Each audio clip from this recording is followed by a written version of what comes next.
are a nonprofit, a 501c3. We are nonpartisan, and we are an organization of about 20 people. About half of our staff works in our newsroom, like Alejandra, doing great investigative work. We have a policy team that promotes efficiency with it, so glad to hear that everyone loves FOIA here. Pretty big in our offices too. We are a nonprofit, so all of our funding comes from the generous donors who give of their time and of their money to support what we do. If anybody wants to make a contribution, I invite you to. It's my job to do so. We are actually launching a membership program for the first time in the history of the BGA. Our organization is 96 years old, founded in the days when the mob was so influential at City Hall that some do-gooders came together and said we have to fight against this. But we've never had a membership program until now. It's going to be launching in the next month. Anyone who gives $100 or more is a member of the BGA. You'll be invited to events like this. You'll get quarterly impact reports to hear about what our reporters and what our policy team, what all of us are doing. We'll have a member summit annually to come together and talk about what are the good government advocacy policies we want to take on for the year. And we'd love for all of you to be a part of it. I'm going to stop talking because I'm way less interesting than Alejandra. Alejandra Cancino is the reporter who did the O'Hare investigation, which hopefully all of you have read by now. And she's going to talk a little bit about it, take some questions. There's a number of us staff members, raise your hands, including board members. We'll be around if you have questions about what we do at the BGA. We'd love to talk with you a little bit more, but I'll turn it over to someone who's way more interesting than me.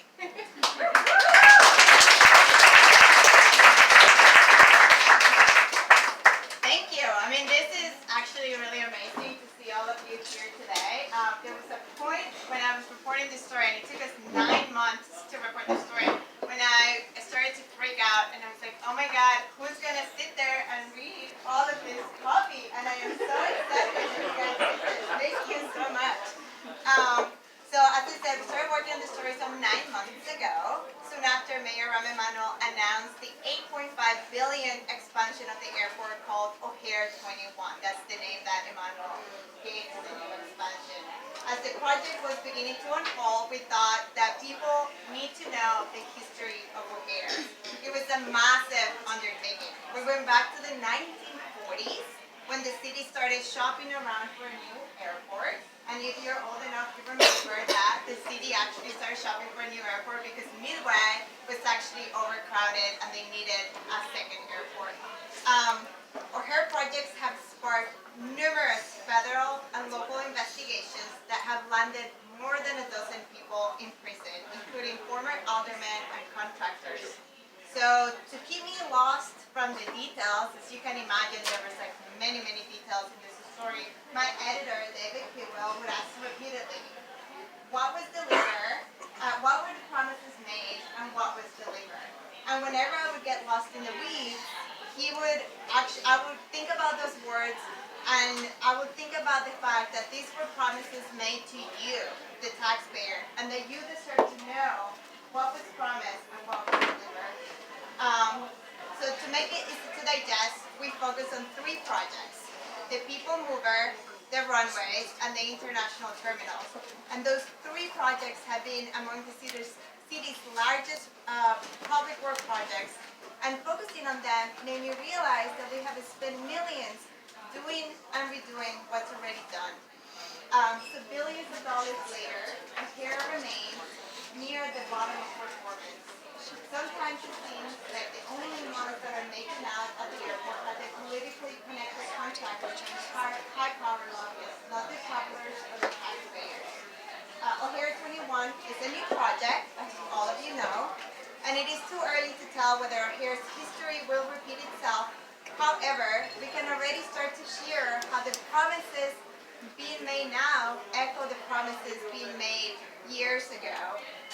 And it will be up to Mayor Lori Lightfoot's administration to deliver on those promises, and I'm looking forward to see what will be differently. So I would like to open now for your questions, which is why we're all here today. And I'll take a couple of those questions now, and we'll see how it's going. And if we dry out, I can just mingle with all of you and hang out with you for a little bit and ask more one-on-one questions. So if anyone would like to start, yeah. Any comments about how the manual administration handled the airport and some of the conflicts I had with the commissioner? What have you? Yeah. So Mayor Ramen Manuel was basically he inherited a project, right? So Daley started a project back in 2001. It was called the Air Modernization Program, and it was a project to basically we used to have like crisscrossing runways, and he wanted to build parallel runways, right? So that started some 17 years ago when Emmanuel came to office. He basically inherited that project, and we, even during his administration, there were problems, right? With that runway. I'm not struggling to think of the top of my head some of these projects, but I think part of it was this is what it was. The big deal with that project was that there were a lot of questions in the beginning whether the runway project was even necessary. The air traffic controllers at the time said that it was unnecessary, that it was going to make the airport run more smoothly and safely, and yet Daley went ahead with it, and Emmanuel went ahead with it as well. And at the time when Emmanuel took office, it was a question of whether he was going to pause it or he was going to continue on, and he decided to continue on with that project. And the big promise to that project was that it was going to make the ways better for the passenger. And we continue to see that delays continue to be a problem at the airport today. Did you terminate a commissioner who was questioning some of the invoices from the connected people? A lady from California? Yeah, so you're talking about, yeah, I know who you're talking about. I thought you guys got that on. Yeah, I mean, it's still unclear whether or not she was fired or she was, I mean, what we said at the time when and this is like the aviation commissioner, he's asking about the aviation commissioner who left before Jamie Ree, who's the current aviation commissioner, took office. And she left under controversy because Alderman at the time were basically saying that they didn't like the way she was addressing their questions, that they wanted to hear more, that they feel like that Jamie Ree will be more amenable to their questions and their concerns about contracting. What we said in the story was that when Ginger Evans, that's her name, when Ginger Evans was hired, she used to work at a company called Parsons, and Parsons is the mayor contractor out of here. And when she was hired, she still owned stock at Parsons, which meant that she was basically overseeing a company that she still held the stock over. So that was, which we think that was a conflict. Yes. When you were starting this project, doing your investigation, what had happened over this long period of time, did you expect people to be forthcoming with information about it? Because it occurred to me the last few times I was at the airport, I suddenly thought I didn't hear about it 1,000 times. And who gets these contracts? Like the restaurants and the gift shops, all of which are usually overpriced. And who's paying rules to actually come to the program? And I would imagine it's easy to get people to come, but then I might be lost. So the question was whether he thought, whether when I started the investigation, we thought that people were going to be forthcoming about speaking about the airport. And I'll say that I had a lot of people hang up the phone when I would call them. Try to ask questions. So yeah, not a lot of people saw me as a friendly person who wanted to talk about the airport. So no, it was actually pretty difficult to get information. We went back, even for things that should be public records. There were a lot of the times where we had to use, we're really lucky to have an attorney who works with us, Matt Topic, and he will guide me through some of these fights. Even so, we don't just sue the city. A lot of the times we take multiple steps to try to negotiate documents and negotiate information. So I spent about 3 to 4 months negotiating with the city over just contracts that should be public records, and I will read what they will send me, and I will be okay. The contract is referring or is referencing attachments A, B, and C, but you only sent me attachment D and E. So where is the attachment A, B, and C that I'm actually reading these documents and I want to know more about them.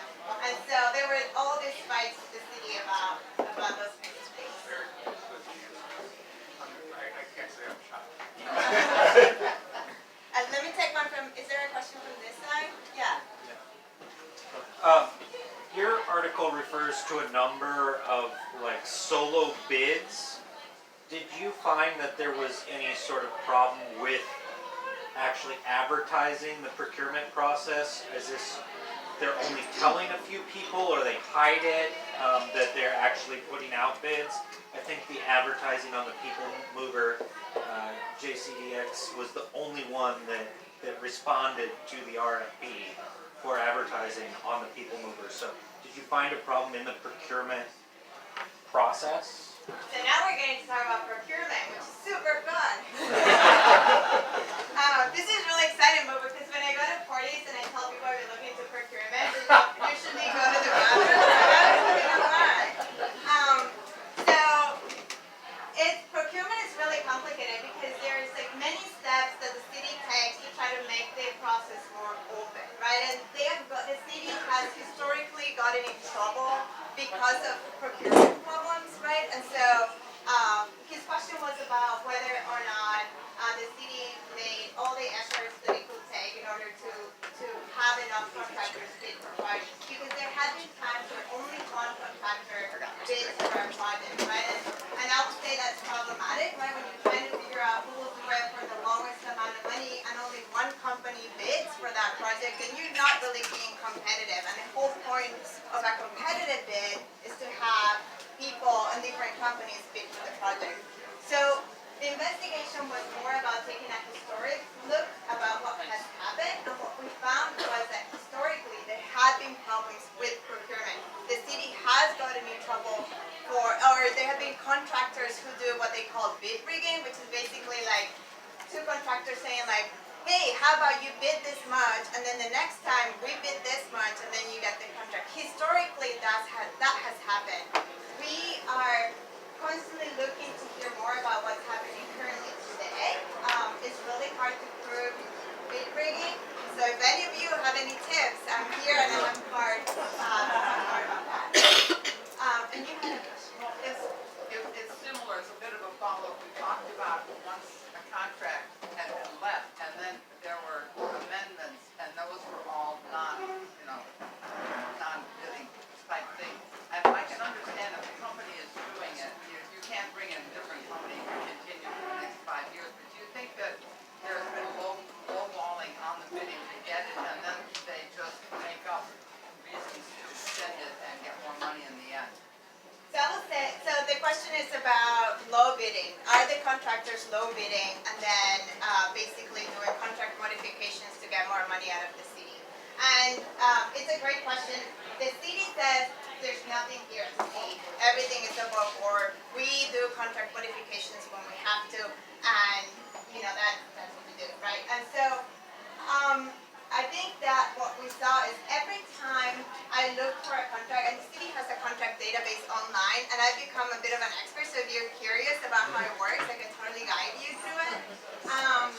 So when you look at those contracts, you will see that sometimes there is like, I saw one contract with 80 different modifications, and a lot of the times it was unclear to me what their modifications were for. Like ideally, in a transparent city, you will be able to go online to the contract database, click on the modification, and then see, oh yeah, it's being modified because we changed an order. It's being modified because we want to extend it. It's being modified by X, Y, and Z. It is very difficult at this current level to go to the public portal and figure out why a contract is being modified, which is why it requires such tremendous amounts of reporting, because every time you go into one of these contracts, you have to go back in and basically do an investigation into every single contract.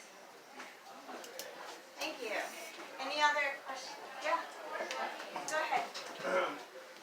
Is contracting at O'Hare any better or worse than contracting for street and sanitation or any other city function? The question was whether contracting out of here is different or any better or worse than other city projects. And I'll say that the city has centralized contracting into the Department of Procurement. So every department uses the Department of Procurement to contract out work. And so I would say that while I haven't investigated the other departments, you know that O'Hare is one of the departments that procurement handles, and so you can kind of start to see comparisons and draw comparisons with that. And you had a question? Yeah, on this general question of amendments to contracts, I was struck in your report by how often they've done something wrong, there are cost overruns, and they had to change their plans. And I was just wondering if you could give us a sense of the city's approval process. I mean, in the Department of Planning and Development, you have people checking these things to see if they're good ideas or not. I was just wondering who's doing that and how is that process going along? I'm sorry, who's checking the procurement? No, not the procurement, but the change of plans when a project is underway. You gave examples, I guess with the people mover, where they're not doing it as originally planned. There are changes in how they're doing it. And who at the city is reading their change of plans and evaluating how good it is on technical grounds, on engineering, whether it's actually a good idea. How does that process work? He wants to know the process of like changing orders. So it's like checking at the city level to kind of make sure that this is actually something the city wants to do.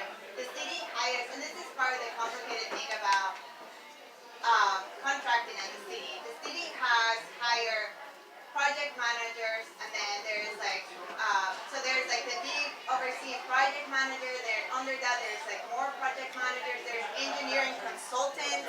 There's like a number of contracts that kind of oversee other contracts, which makes it difficult.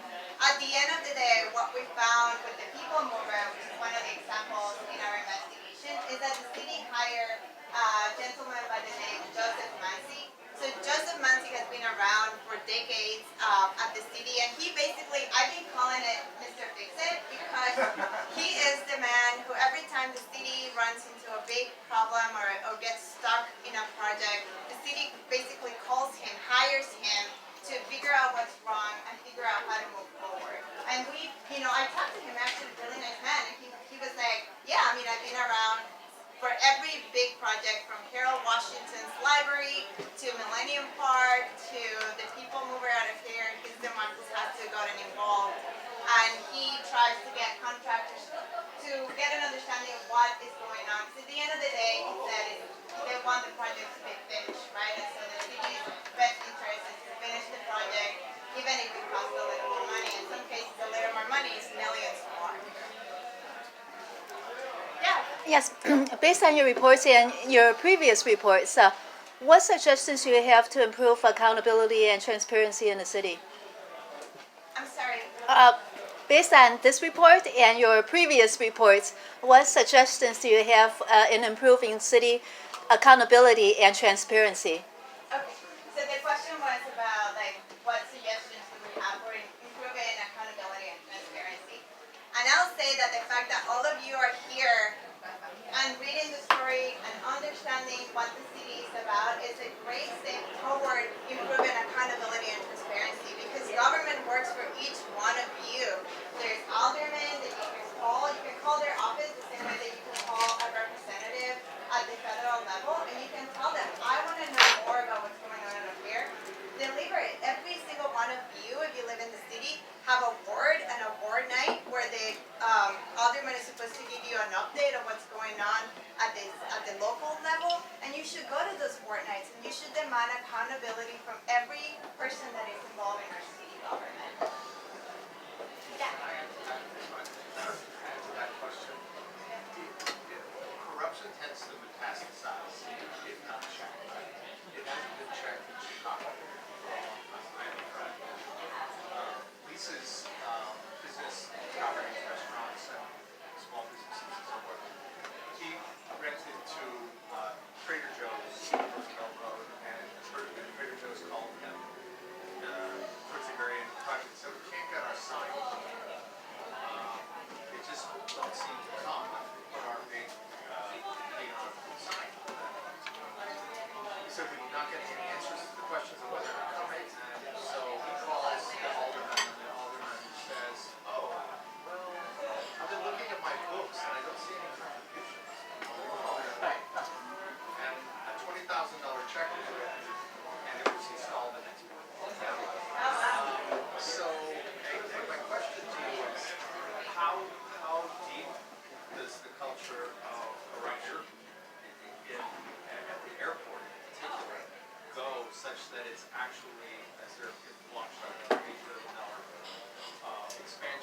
deep does it go, and how plausible is it that our mayor can sort of reform part of the government to actually alter the case and make it out there somewhat different outcome? That's a great question. And I think I'm gonna ask, so my editor is actually here. So John Chase is actually, he's awesome. He has been a reporter in Chicago for how long now? None of your business. About 25 years. I worked for the Tribune before BGA. Before that, Daily Herald. Before that, City News Bureau Chicago, which some old timers might remember. And the question was about corruption in the city. Like he wants to know, is it really, right, correct me if I'm wrong, but is it really, how deeply does corruption out of here reflect what's going on in the city? How entrenched is corruption in the city of Chicago? And can the system be changed? And so when we're talking historically, there have been multiple mayors from, so Jane Byrne to Harold Washington to every mayor since then has run, even like Richard M. Daley ran under a promise to eradicate corruption. And that echoes basically what we're hearing here today. And so the point about whether we can eradicate corruption, I would say that's, you know, we have to demand better, right? Like, Yeah, I mean, in my 25 years, the whole universe, I do think things have changed quite a bit in Chicago. I think it used to be even more overt. I think it, used to be a city of neighborhoods. Chicago isn't quite the city of neighborhoods it used to be. Things have evolved, and I think corruption has evolved too. It's not, the mob isn't so you know where they're at, that's the mob bar, and that used to be the way it was. I think it's less than that now, and it's a little more ingrained. But it's still there. I find it's harder to find a little bit. Just in general, I think some of it's been cleaned up, and then some of it gets moved over in different areas. But where there are humans, there's going to be corruption. And Chicago does seem to have a systemic problems. I mean, you're looking at Ed Burke's situation. Is there anything, and that's an old school guy, and Mike Madigan's an old school guy. Mike Madigan hasn't charged with anything, but Ed Burke has. And, and the things he's being charged with are the same stuff you would have seen 25, 35, 40 years ago. And some have learned those lessons, and I think still some haven't. And some have seen how it's done, and they followed Ed Burke's, lead. And I think honestly this year we're going to probably see a few more aldermen find themselves the focus of federal investigations or charges. So I do think it's just sort of evolved. I think it's absolutely still there. What what Alejandra really revealed. I grew up not far from O'Hare. Half of the friends I went to grade school with work at O'Hare. They all know each other. They all got hired there because of that. The other half are police officers. And so there is that, part of Chicago that I think. But I'm sorry. The point I was going to make was she really did sort of disclose a lot of this stuff, and it's really interesting to see how this is going to play out going forward, especially with the new mayor who is bringing reform. I would say not since Harold Washington have we seen somebody at least spouting to this degree the proclaims of reform. We'll see what may happen. yeah, and so I know that this is supposed to be a little bit more of an informal event. So what I'll do is and I know it's a little hard to hear. So I'll close the questions for now, but I'll come to every single one of you, and I'll be here until 7. So if I haven't answered your burning questions, come find me, and I'll do my best